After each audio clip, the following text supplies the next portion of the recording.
You're listening to Lunch with the Finance Bunch, bringing money talk you can understand. Good afternoon, everyone, and welcome to Lunch with the Finance Bunch. I'm your host, Miss Charlene, and I have my co-host over there, DJ Bander. How you doing, sir? I'm doing great. How we feeling, Charlene? Oh, we're doing good. We have a great guest in the studio with us today, Absolutely. And I want you to introduce him. Absolutely. So we got Pusha Rod in the building, who's a A&R for Interscope Records. Everybody knows Interscope, and he's been there over 2 years, and he's honestly like crazy resume right here. Looking at you, guy, like. Part of the thing that I wanted to have you here was to talk about exactly how you got started, even thinking about being A&R. What does that even mean? Why don't you explain to our listeners just Please what that means? Because I had to look it up. Okay, so A&R is artist and damn, I just froze up. It's artist and repertoire. I actually been an A&R at Interscope for 5 years in June. Word. Before being at Interscope, I started off with Mustard and YG. I've been knowing YG since about 12 years old. Yeah. Wow. We kind of started off together like in the high school party realms. Nice. In high school, Mustard was like one of the most cracking DJs all over LA. I was going to Fremont at the time, and he was going to Dorsey, but literally he was coming to Fremont to DJ our pep rallies, and I didn't really know who he was at first. Just knew he was lit. Like, how are you in high school and you're leaving school to come DJ at other high schools? It's incredible. So I started doing these parties called Club Kiss in high school, and it was like the talk of the town. Mm-hmm. And kind of gave like a lot of artists in LA like their first jobs. Like I gave the New Boys their first gig. I gave Cali Swag District their first gig, YG, PC. Like we were doing parties, but we were trying to make our parties be different than other people doing parties. So like in the middle of our parties, we have a live performance. Ooh, that's and nice. that just kept like people interested and want to come back like every other week just to see like who's the next guest. Like, so it was crazy. That's really what I was doing before A&R, and that's really when I'll say I start falling in love with music. Because you built your relationships from that too, right? Yeah. So sort of like a way of pivoting the relationship that you built as artists into actually plugging them with label opportunities. Correct. Yeah, for sure. And then going to Interscope, I actually was working with YG heavily. Joey IE, who's the guy who hired me at Interscope, he used to be at Def Jam. And when he was at Def Jam, he just saw how the way I moved, me moving around with YG. And at the time when he was at Def Jam, Sycamore was at Def Jam also, and he was YG's A&R.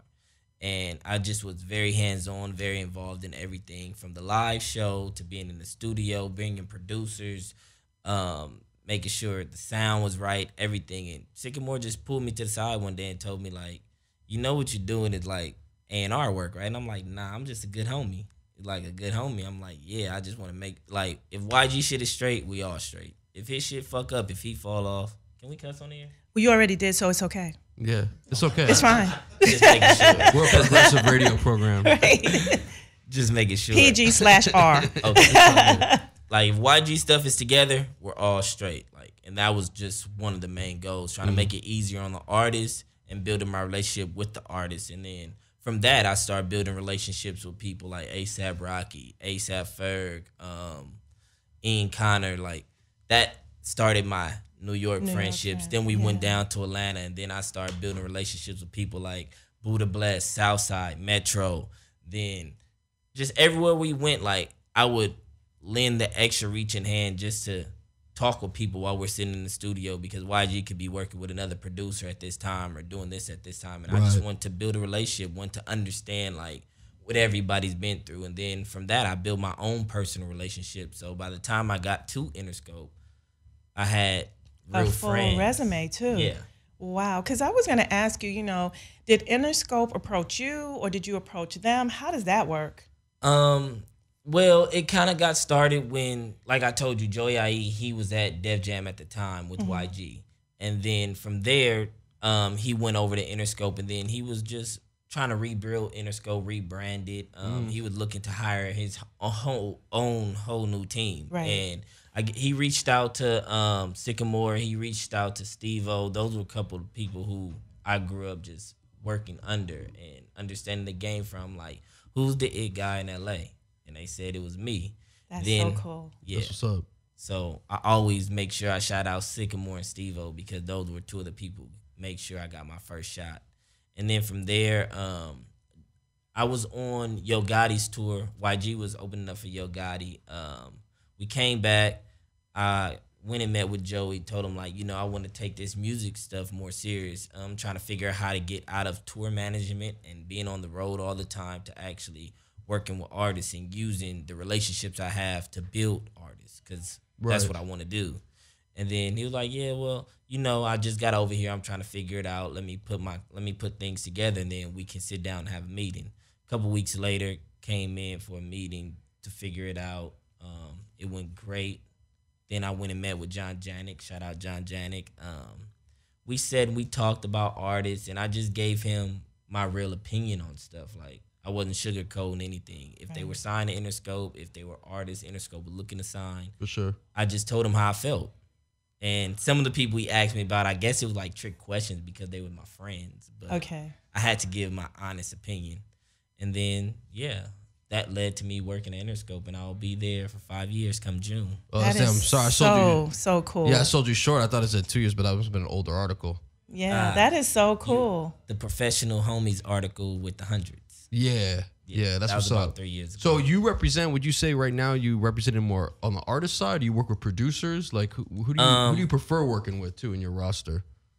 I work with artists. I work with producers, but I come from the background of artists and producers because I came from Mustard and YG. Right. I just understand the relationship and understand how important it is to build an artist with a producer. Totally. So I have equal respect for both of them across the board. Yeah, that's what's up, man. Absolutely. So I noticed in that article I read too, is you said that, when an artist comes into the studio with you, you're not interested in how hard they are. You want to know about their life. You want to know about their relationships and things like that. How does that help you with helping create whatever it is their image is going to be or how they're going to do their music? I mean, for me, I'm not in the studio. I'm not in this music industry just to make hit records. Like, a lot of people be like, we have to make a hit. We have to make a hit. If it's not a hit, I don't want to hear it. I mean, for me, if an artist come in like, we got to make a hit today, I'm like, well, you're on your own. Right. Sorry about that. 'Cause that's not what I'm in it for. Like, yeah, for sure. I grew up listening to real albums. Okay. Like, I know I'm younger. I come from the single era, but I grew up listening to albums and just hearing like a Doggy Style album or a Jay-Z album, like, and hearing how it's put together and hear how like you have a great record, then you have a record that tells a story leading right after that. Then like you just get know a little more about the artist. That's what's important to me. Right. Like, so going in the studio, like I just try to feel out the artist, feel how they're doing today, figure out what they want to talk about, understand their background, their life, like what they've been through, because the most important thing about music is getting a message across. Right. Like people feel like making music is about having a hit record, but a lot of the first hit records were messages. That's absolutely true. But people tend to forget about that because, of the whole Soulja Boy era, the U and all that kind of stuff. Like, that's great. Don't get me wrong. We can make those records any day. Right. I feel like those are the records that you want to kind of close out your album with. Like, but coming in, making a project, it's about getting your message across, getting your story across, like trying to connect to the people. And it's something about you that can connect to everybody. Little do you know it. So I want to be the person to help you get that piece across so that you can connect. So they can connect. Yeah, no, I like that because I mean I'm similar. Like I'm more from the older school in terms of production. Like I grew up in New York, so I love like Mobb Deep and Nas and all the QB stuff. And I feel like there's been a little bit of a change, like you were saying, going straight to singles, and also almost like the artists that are lyrical that talk about deep topics are almost a little bit more like to the outside of the fray. Like they're considered like slightly less mainstream, like the J. Cole's and everything like that. How do you feel like that things have changed? Do you see that trend a little bit?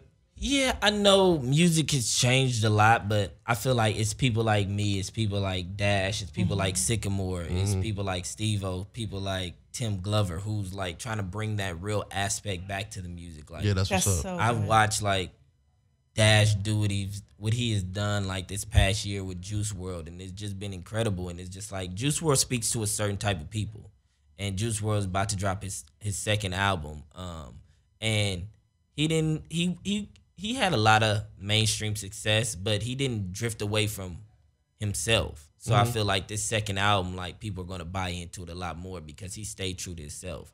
I saw Mustard develop LMA. Like he tried to understand her as an artist, his love for R&B, and connect it together.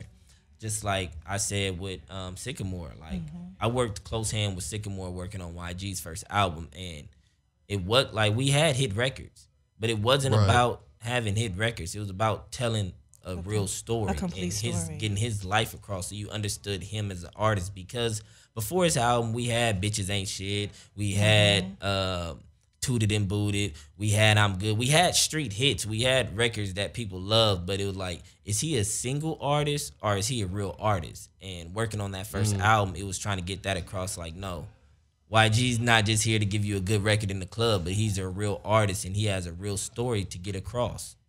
That's cool. No, I like that. Do you feel like when an artist comes in and they give a complete story, it helps them to build a catalog of music versus being a one-hit wonder? Of course. I mean, if you follow music and you see like who are the top tier artists today, like those are the artists who actually worry about giving you bodies of work. Like, it's the reason why Kendrick is Kendrick, J. Cole is J. Cole, Drake is Drake, Schoolboy Q is Schoolboy Q, YG is YG. Because even like Black with the Six, like I feel like he's an incredible R&B artist.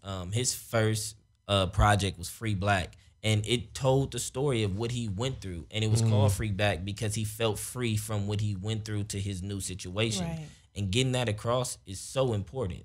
So it's the reason why the top tier artists are the top tier artists. Don't get me wrong, you have artists who come, they'll have a double platinum, triple platinum hit here and there. Like, it's great. Like, you can always count on them.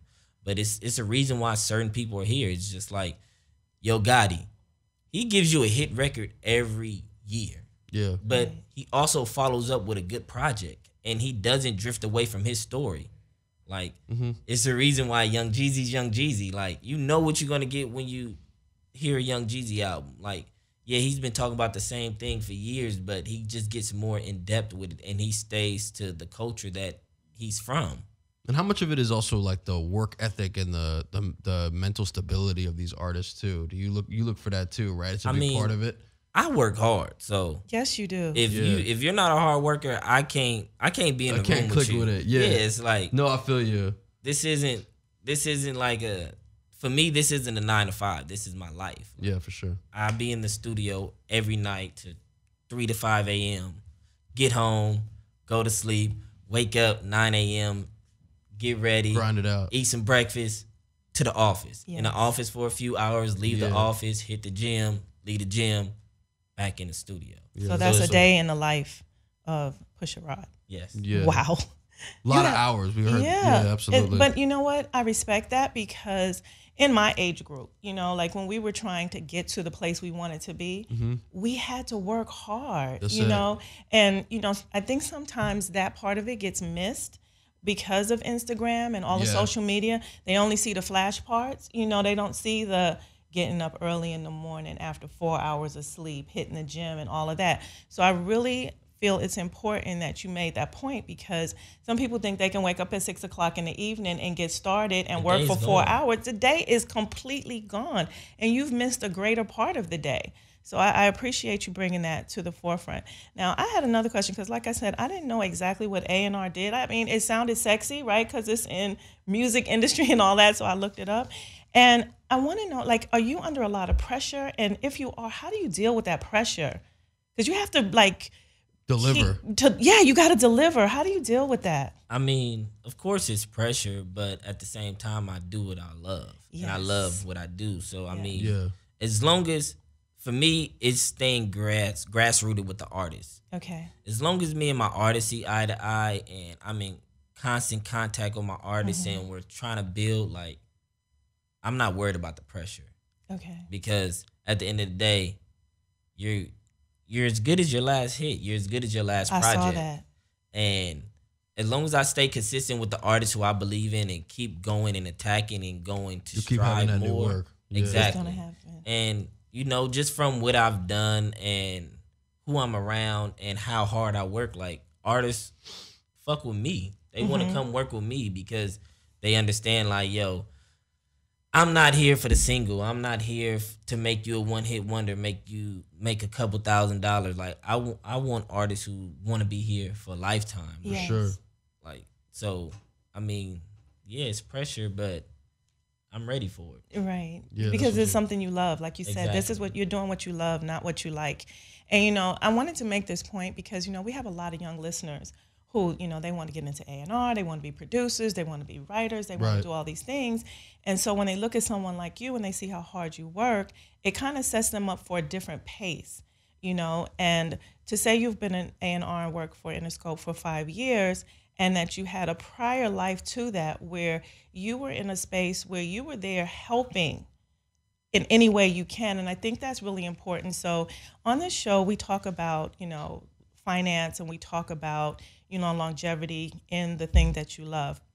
And I wanted to ask you on the financial side, do you help them to make right decisions when it comes to saying yes and no to deals? Is that something that you're responsible for? I mean, I wouldn't put an artist in a fucked up deal just because at the end of the day, I got to look at you every day. Yes. I have to work with you every day. And Yeah. if you're mad about your situation, you're going to be mad at me. Yeah. Exactly. Like, I might not be the lawyer behind everything, and I might not be the one who told you sign on that dotted line. But it's going to reflect on you. Exactly. Yeah. You're looking to me bro. for reassurance. So it's just Yes. like, I always tell the artist, like, the most important thing is to have a great lawyer.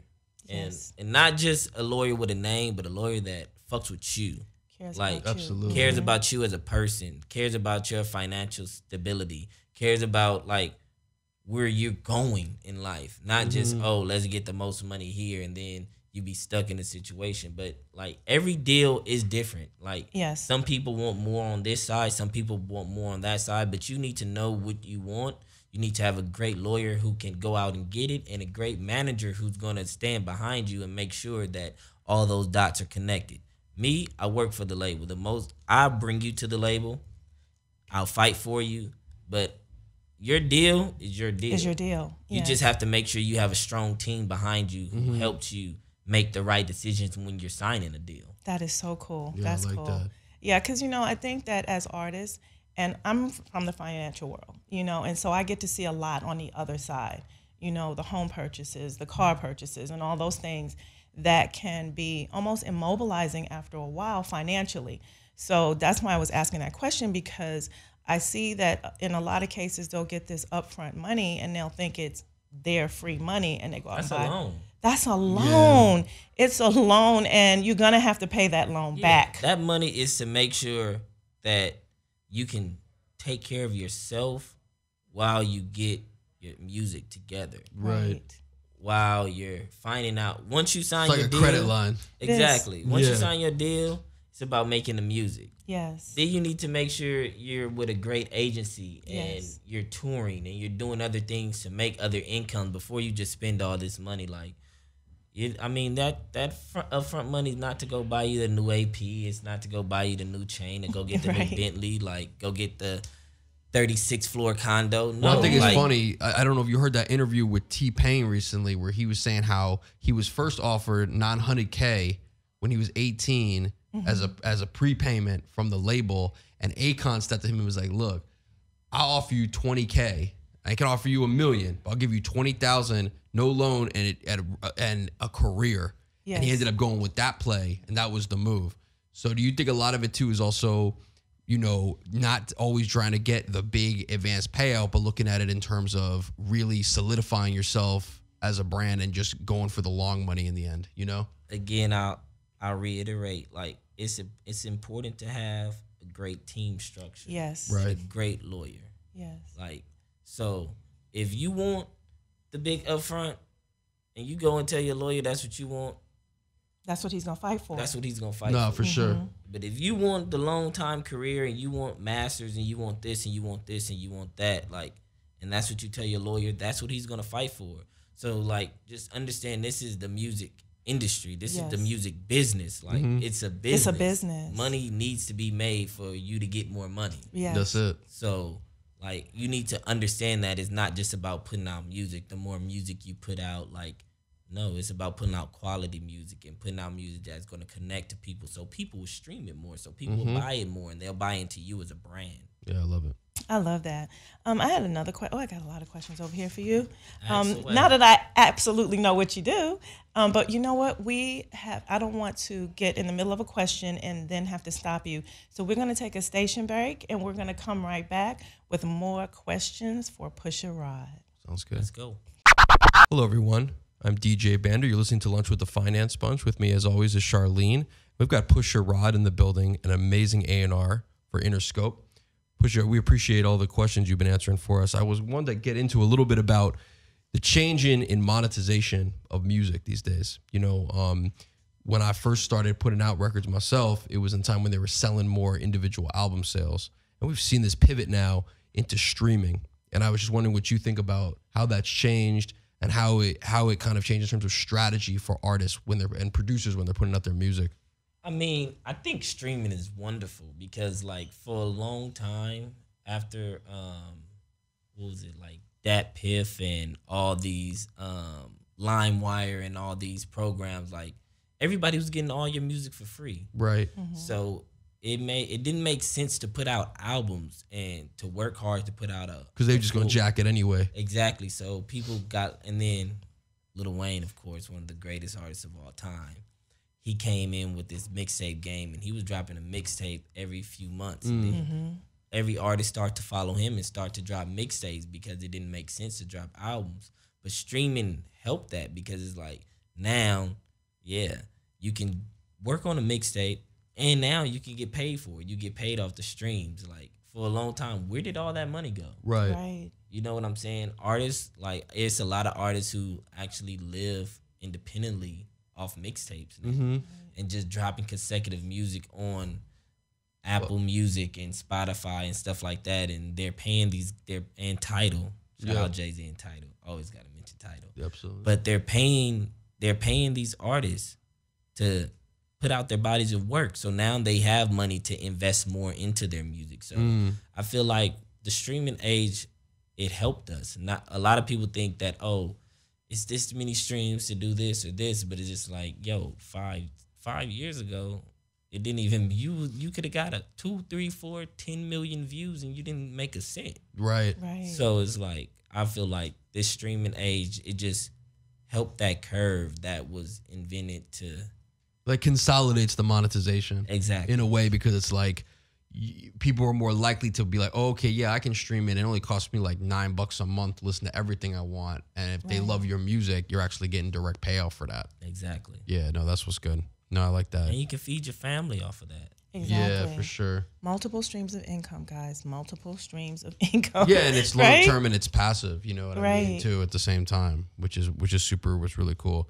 And like, in terms of your artists that you've been representing and working with, like, do you still see them? Do you think that it's mainly gone straight to streaming, or do you think like people are still selling records? Like, do people still, you think, want to download it from iTunes? Because I know some people in the old school that it's like there's certain artists where it's like I like still being able to go and actually own the record myself. I still buy albums. Yeah, especially, it doesn't even have to be my artist. If it's an artist who I believe in, like, I'll go, it's $10. I'll go spend that $10 to support you. Totally. Like, whether you're a signed artist or an independent artist. If I fuck with you and I'm into your music and into your brand, like, I'm gonna support you as much as I can. So I mean, there's like, you just have to see like the difference in the artists. Like, it's like somebody like Uzi, he's gonna stream a lot more than he's gonna sell hard copies. Right. But then you have somebody like Kendrick Lamar, like, he streams a lot, but he still sells a decent amount of hard copies. Right. Because people bought into him as a brand. Yeah. So it's like, it's about the era and how you're pitched and how your music connects to certain people. Yeah, makes sense. sense. I feel like the older generation probably buys more albums than the younger generation, but you know, like, you have probably a 3-year-old, 7-year-old who's going online and they're typing in Little Uzi because they know the dance to Little Uzi versus going to listen to somebody like Kendrick or J. Cole for the lyricism. No, absolutely. And what would you say is, like, when you look at talent, when you look at these different artists, like the Uzis, Lil Uzi Vert, all these different guys, how much would you say it's about the investment that they had in themselves, the timing, or is it a combination? How do you look at it? Like when you look at like developing an artist, do you think that it's like, is that what's important, the team and the capital they have behind them, or is it more? I mean, developing an artist is about just having a plan. Like, Yeah. It doesn't have to be like a rock solid plan. Don't get me wrong. Like things change every day, but it's about having a plan and trying to stick to that plan until you feel like you executed that plan to start a new plan. Right. Like a lot of people think like you just throw things out. But No, strategic with it. Strategic everything plan. needs to be strategic. Like, For sure. and you need to plan. But I feel like artists like Cardi and Lil Uzi, like they came out at the right time and they didn't care to be different.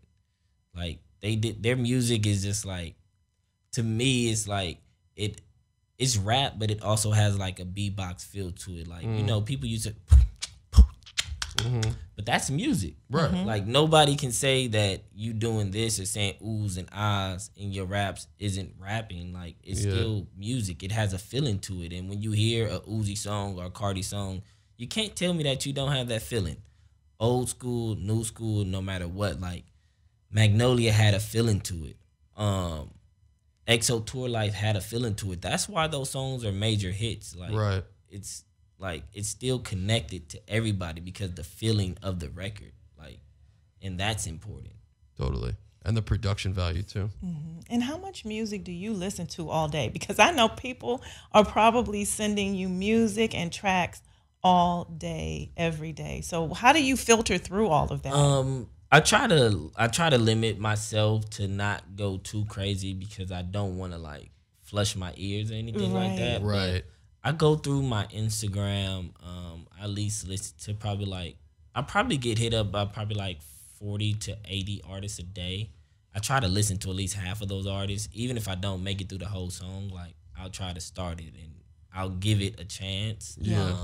I stay online seeing what's new. Shout out Brandon at Interscope, Jordan. They send me artists all the time. I listen to those artists. I see if it's something that I can work with or if it's something I see Right. a vision into. For me, I don't want to just sign an artist just because of a record or just because you dress cool. Like, Yeah. I want to sign an artist if I believe in you and I see myself being inserted to your team and helping you grow. Like, I think like there's a lot of people out here like, yo, they have a hit record and I'm just like, I don't give a fuck. Right, you don't care. Like, I want an artist who I feel like if I come onto your team, I'm going to help you. I'm going to help you tell your story. I'm going to help you become the visionary that you are. I'm going to make sure that you're here for the next 10 to 15 years, not somebody who I just signed to have a hit record and get notoriety for 2018. And then it's just like, what happened to such and such in 2020? And I'm like, shit, I don't know, but I just signed Right, Rudy 3 more Hoopla. people, yeah. That's not what I'm here for. Any artist I sign, I want to be with you for the long haul, for the longevity. I want to see you build an actual music career, not just be somebody to make a stamp 1 year. Right, so I send you my music, and you say, Charlene, I love your music. DJ Shar. DJ Shar, I love your music. What is next? Like, do you approach me? Do you call me? Is it like I'm winning the lottery? What happens after that? No, I can like somebody's music and not want to sign them. Wait a minute, huh? Because it's still about me investing my time into you, and do I feel like I can help your career? Because there's a lot of artists out here who are very talented, but you might not be the right artist for me. Right. And I might be able to sign you today, get you a couple thousand in your pocket, but am I going to help you build that career? Right. Do I believe in you for the next 10 years, or do I just like a song, or I like that you're a good person? Like, don't get me wrong, I have a lot of friends who are artists, and they're just my friends. Right. Like, I don't want to do music with them. You know, I might send them beats here and there, like, no bad blood, but we're friends. Right. Like, Exactly. artists I sign is totally different. Oh, okay, so you're not signing DJ Shar today. That's Today, fine. DJ Shark.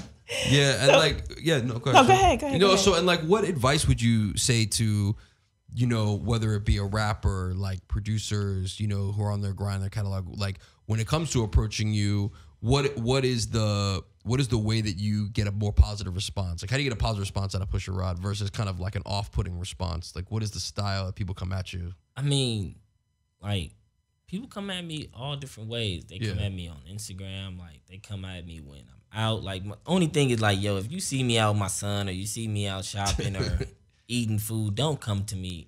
That's not the moment. Mixtape. That's not going to happen. In the restaurant, you're sitting and eating. I'll be trying to tell and people someone that. starts rapping. Yeah, I really don't understand, like, what do somebody feel like, bro, if I'm sitting here eating dinner and you're sitting over there eating dinner, why would you want to stop your dinner to come give me your music? You think I'm going to be worried about your dinner? I mean, your music or my pasta? Right. I'm about to eat this pasta right now. Exactly. But no, I mean, it's really in the approach. Like, people hit me up on Twitter. They hit me in my DMs on Instagram. Like, the people who I really don't respond to is, yo, you gotta fuck with me. Yo, I'm the next best. Yo. Oh, yeah. A lot of that. Yo, check your DM. I go to the DM. Yo, I'm the future. You're the future of what? Right. Like, that's not gonna get a reaction out of me. Like, I want somebody to tell me, like, yo, I'm an artist. I've been doing music for X amount of years. Just let me know what you think about my craft. And then I have no problem with giving you an honest opinion because you approached me as a person. As a person. Like, I'm not a robot. Like, so those little oohs and ahs and you gotta fuck with me, I don't have to do anything. Well, we talk about that. I've mentioned that. Yes. I mean, I get to some people hitting me on the DMs the same way. Like, I think there's almost a weird thing in society where it's almost like an entitlement issue.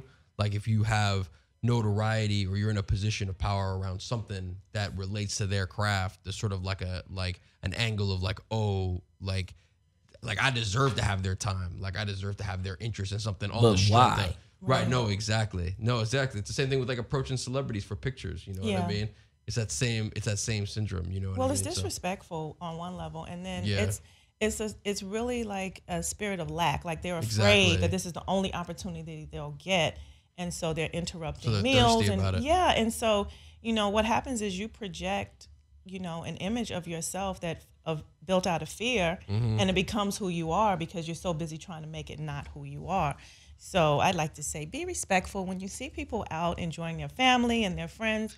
Don't approach them. If you have real music, if you have a real, gift, it will be seen, right? 100%. Definitely. Yeah, absolutely. So obviously not to get too detailed into your finances, but people are interested too is like when we mentioned like A&R and a lot of people are looking for different careers. Would you say that being an A&R has been lucrative for you? It's something that you can do full time, or do you supplement your income with other things? I mean, coming into the music industry, like, it was a good salary. It was a good starting point. It wasn't like the best. I couldn't go out and say, let me go get this Benz or let me go get this nice crib. Like, I had to work for that. I had to work to earn that. But also, like, I feel like people have to understand, like, no millionaire has one income.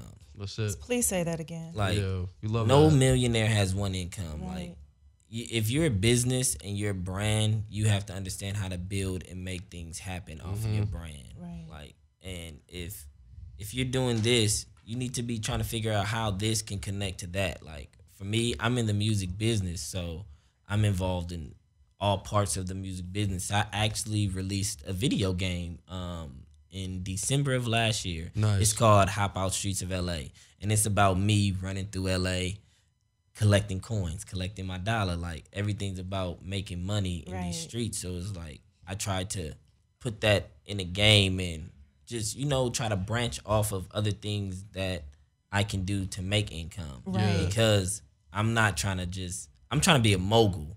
I'm not trying to be the person who was here. He was an A&R for a couple years. He had a couple hit records, broke a couple artists, and then in 10 years, nobody knows me. Right. Like, it's the reason why people know Diddy. It's the reason why people know Baby. It's the reason why people know Slim. It's the reason why people know Jay Brown. It's the reason why Jay-Z is as big as he is. Like, and I'm trying to be in that aspect. So I'm trying to do anything and everything that makes sense for me in the music industry. And any branches of income that I can make based off of that without feeling like I have to sell out or be something or somebody I'm not. I do.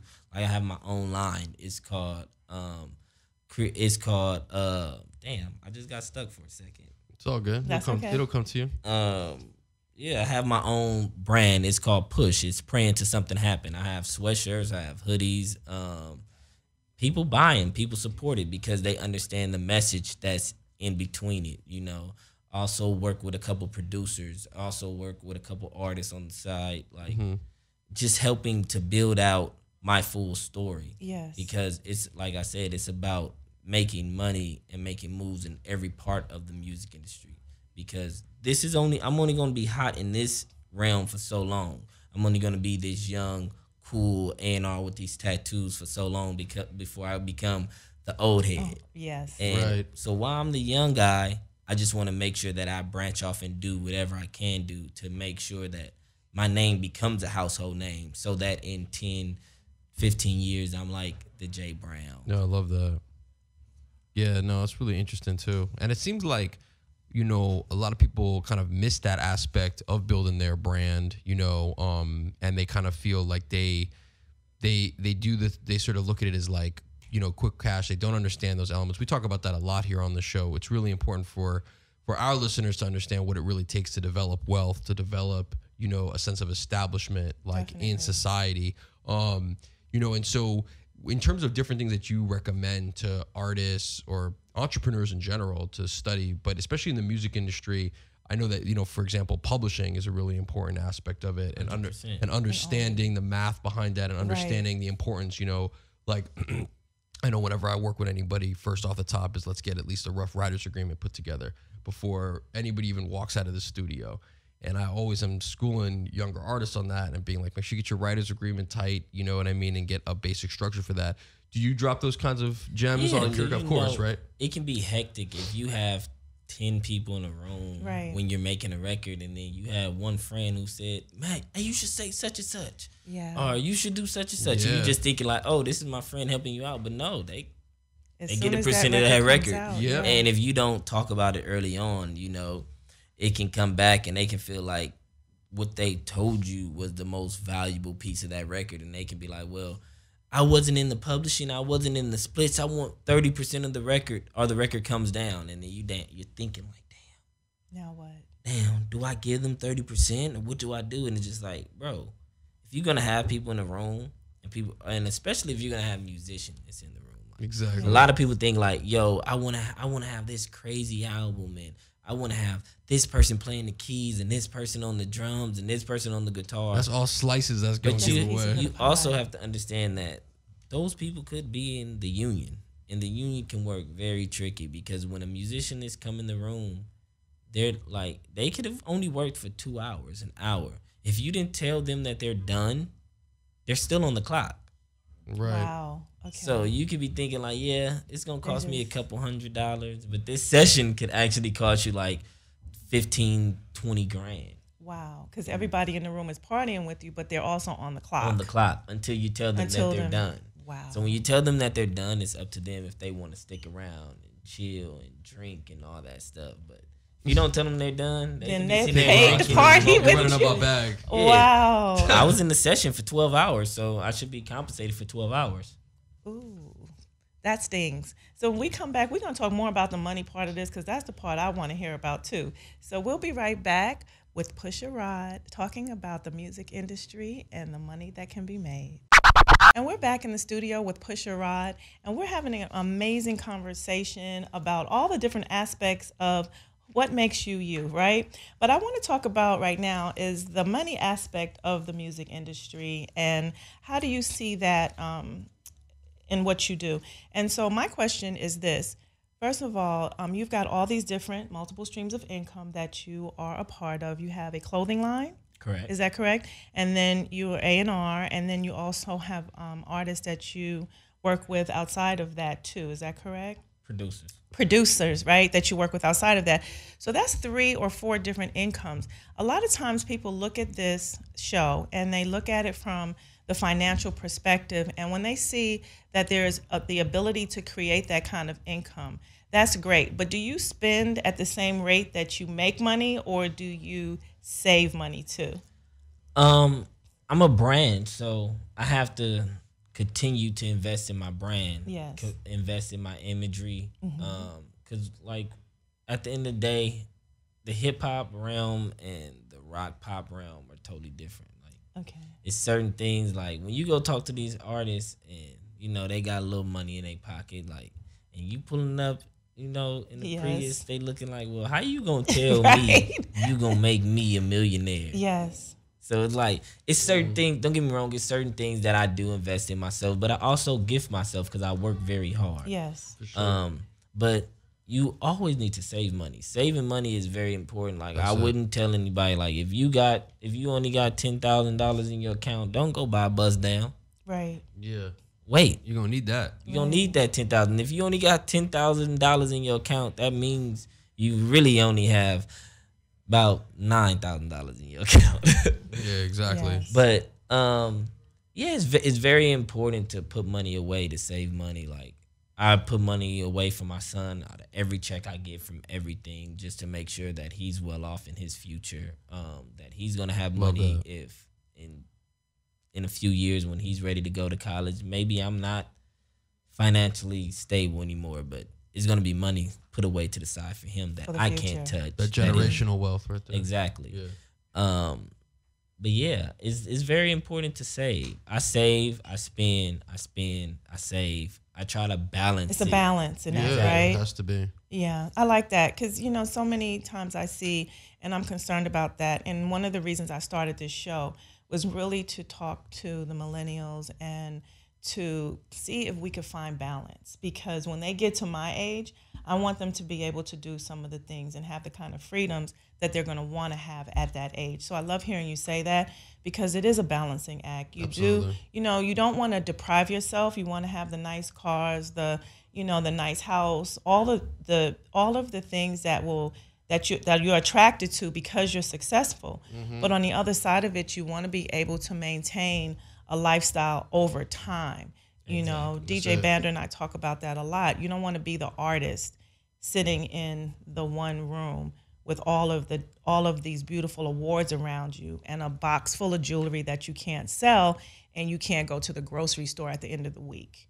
Yeah. So, you know, 100%. that's the part that concerns me when I see young people spending their money at a rate that's just as fast as they're making it. Yeah, and we also talk about So the- I'd like to be their financial coach. Yeah, and the importance of creating like a long-term income earning skill. Yes. You know, the importance of, you know, like for me as a producer, like obviously there's a certain longevity as an artist, producer, DJ, but then there's this longer trajectory for being able to offer skills and services. You know what I'm saying? So, 100%. you know, and I think that that's an important thing that a lot of young people don't understand. And, you know, do you try to like structure that around when you speak to your artists and you speak to your producers about sort of building, and obviously with yourself, you think about things that you can always be able to offer, something that is a skill set that you think about as something that will always be able to be something there that has value.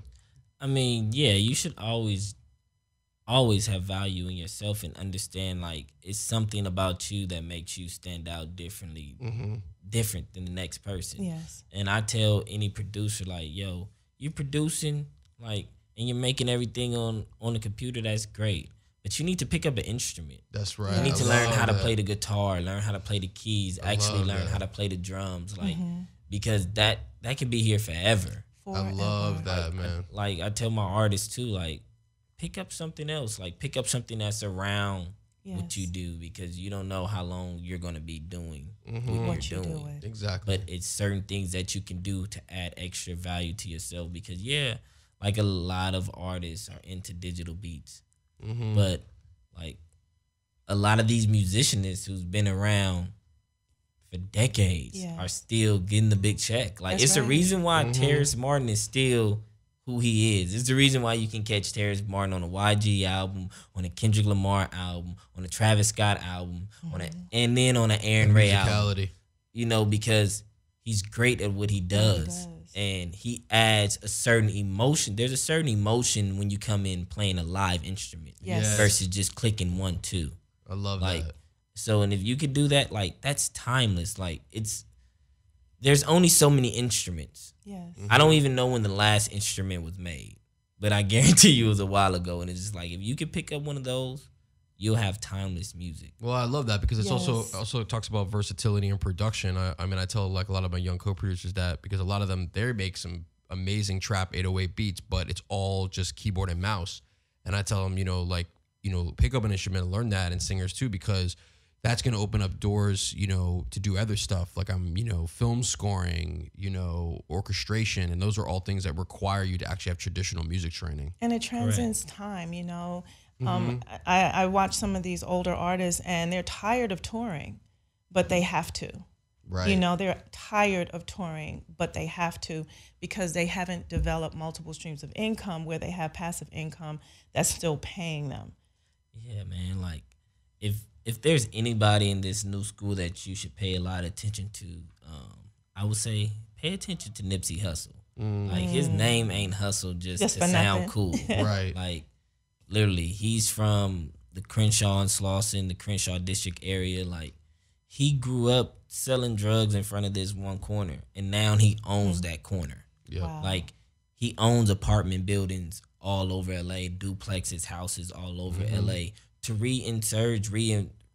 make money off of his money so that he can actually have real wealth, so that he can actually leave something here for his children. Exactly. Like, and that's so important. It really is. Like, I remember like a few years ago, like me and YG sitting in the studio with him, and he telling like, yeah, bro, we should get this duplex. And then I'm looking at YG like, shit, nigga, what you gonna do? What you gonna do? And then, they talked about it a little bit, but it didn't happen. But Nipsey Hussle still bought that duplex. That was the move. Yes. And it's just like, but I also see YG now like, yo, that was a smart investment. I should have did it. Now YG invests his money in other things outside of rap so that he'll be here That's good. for years and have real income for his children. And that's the most important thing. Like, even as a culture, like, we need to understand, like, you make money, you invest money, you leave something for your children so they can have the opportunity to start 1 foot ahead versus 1 foot backwards. Yes. When I came in maybe 1 or 2 feet backwards because my parents didn't set that up for me. Yes. But I'm setting that up now for my son, so that when he gets 18, he doesn't have to worry about a student loan. If you want to go to Howard, if you want to go to Hampton, if you want to go to IT, whatever school you get into, you're going to have the money to pay for that without having to worry about going hundreds of thousands of dollars in debt to get out of college, to worry about how can I pay back this debt off of this job. Because your first job isn't going to make you a lot of money. That's right. Right. Like, people think like, yo, I'm going to go to college.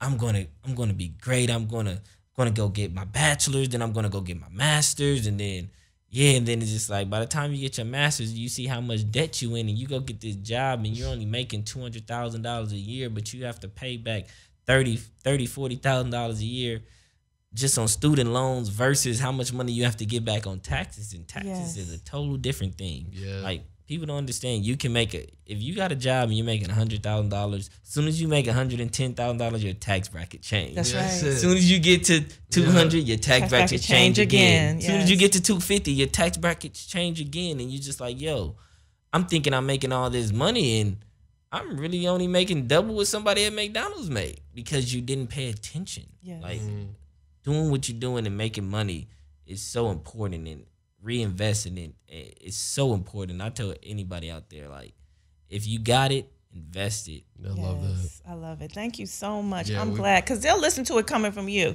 They don't listen to me.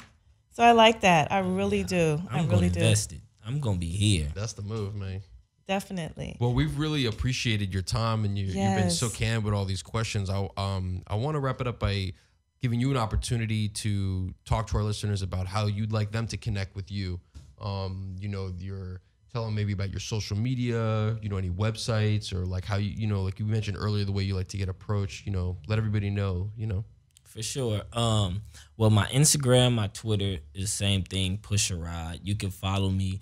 You can DM me.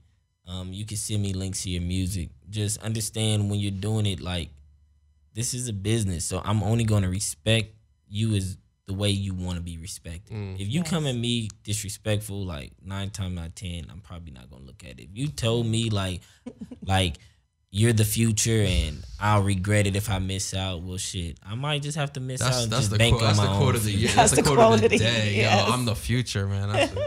Hashtag I'm the You got future. me dying off that. But like much respect as you give me, I'll give the respect back. And if I like your music, I'm gonna let you know. Like, if it's something I feel like I can do something with, I'll let you know. If I don't like your music, I'll still let you know that I'm not into it. For but sure. I won't never tell anybody to stop. Like, at the end of the day, Rome wasn't built in one day. Like, I remember a few years back when we first started, like, everybody said, oh, YG can't rap, YG can't do this. But look at YG now. Yes. YG's had a career. We've been in the game for 10 years 10 now. years. And he's still elevating. He's still getting better. He's still rapping. He's still doing what he needs to do to make way for himself and his family. And he's getting bigger and better. Like, this is our first year on Coachella, man.